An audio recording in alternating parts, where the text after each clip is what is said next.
Average Pat's Movie Reviews.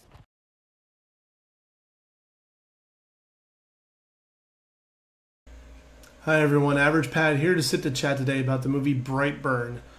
This is the anti-superhero movie made by James Gunn. His brothers actually wrote it, he helped produce it, and I expected a great movie, and what I got was good to an extent. This movie's coming out this weekend for Memorial Day. It's in the theaters right now. I just saw it this morning. Left a live video on Instagram about it at my Instagram page of average_Pat if you're ever interested and want to watch it. I went in with zero expectations. It was intriguing to me. It looked interesting. It was different. It was the basic story of Superman. An alien child comes to Earth, crash lands in a farm in the middle of nowhere. Coincidentally happens to be Kansas, which I believe is where Superman was as well. And the only problem is he's not here to save the world. He's an evil, sadistic little dude. It takes a couple years for him to realize this, and as he does, it's the story of how he starts falling apart and not being the lovable, adorable superhero that we all want, but absolutely the one that we all hate and are terrorized by. Overall, Jackson Dunn, the young child playing Brandon in the movie, is freaky good. I put a little picture of him with his red glowy eyes at the beginning of this.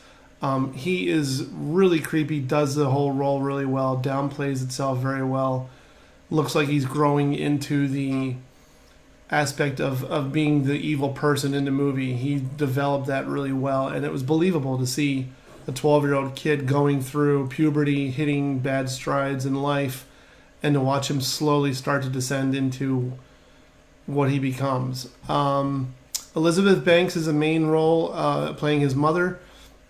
This, unfortunately, is not her best performance. This movie, besides the acting of Jackson Dunn, was unfortunately a little bit disappointing. I'm going to add a slight spoiler here. They left a lot open so they could do a sequel, and that frustrates me when it's obvious they're looking to make money off of something instead of making a good story.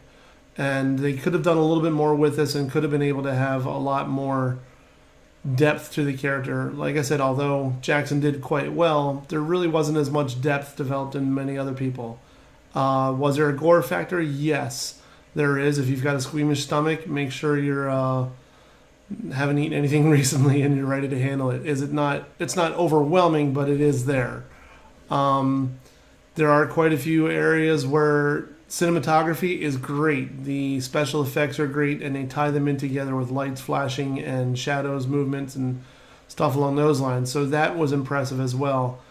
But overall, I'm going to have to give this one only a 2.5 out of 5. I expected a little bit more. I didn't expect it to be the let's set up a franchise, let's see what we could do with it. Instead was what I was looking for, and unfortunately that's not what we got. The overall performances of everybody, weren't horrible, but the storyline just didn't really leave much for people to develop or to flesh out. And like I said, when you leave it open-ended and kind of obvious that you're going for a sequel, as opposed to, at least wrapping stuff up or explaining stuff a little bit better, in my eyes, that would have been a little bit better. We never understand where he comes from. We don't understand the history of him or what happened or how he got here. We just assume it's the same as the Superman story, which unfortunately takes away from this story because we all know that Superman came in peace and tried to live a life and wound up being a good person. But that was also explained by the flashbacks of Marlon Brando and the mother, and there is none of that here. Everything here is seen from our point of view on Earth and as he's growing up. So again, 2.5 out of 5. I expected a little bit more. It was entertaining. It was, it kept me. There was a couple jump moments, which I'm not a really big fan of. I'm not a huge horror movie fan, but this one, because of the intrigue of an evil superhero, it kind of got me into it, and I wanted to go. It was enjoyable, but was it the greatest movie? No. So I'm not saying don't see it. If you like horror movies, if you like suspenseful, different twist on those, by all means, this is one of those movies. This is one that you can't really see how it develops out, and you see it as it goes along in stages is impressive, and that helps a lot. If you like the jump scene scare movies, there's a couple scenes in this one that you'll appreciate. Am I gonna tell you where they are? No, I don't spoil movies, but there are a couple ones where the cinematography and the shadows lead to a good jump scenes, and it's very good camera work that kept entertaining as well. The special effects were decent; they were very good. Like I said, the main performance of the day was Jackson Dunn as the evil Brandon, and it was very well done. And the child deserves great recognition for it. It's a good role by him. So that's my view on Brightburn. Again, it comes out this weekend. I just saw it down at United Artists Regal in King of Prussia, which has 16 theaters. I forgot it early this morning on my Instagram. I thought it was 22 accidentally. Has 16 theaters. Go see it. It's a good movie. It's entertaining, and it's a different twist than the typical Marvel and DC superhero movies. And that's the reason I wanted to see it, because it wasn't the typical forte. If you like my reviews, you want to see more of them, please like my page on Facebook, subscribe to my channel on YouTube.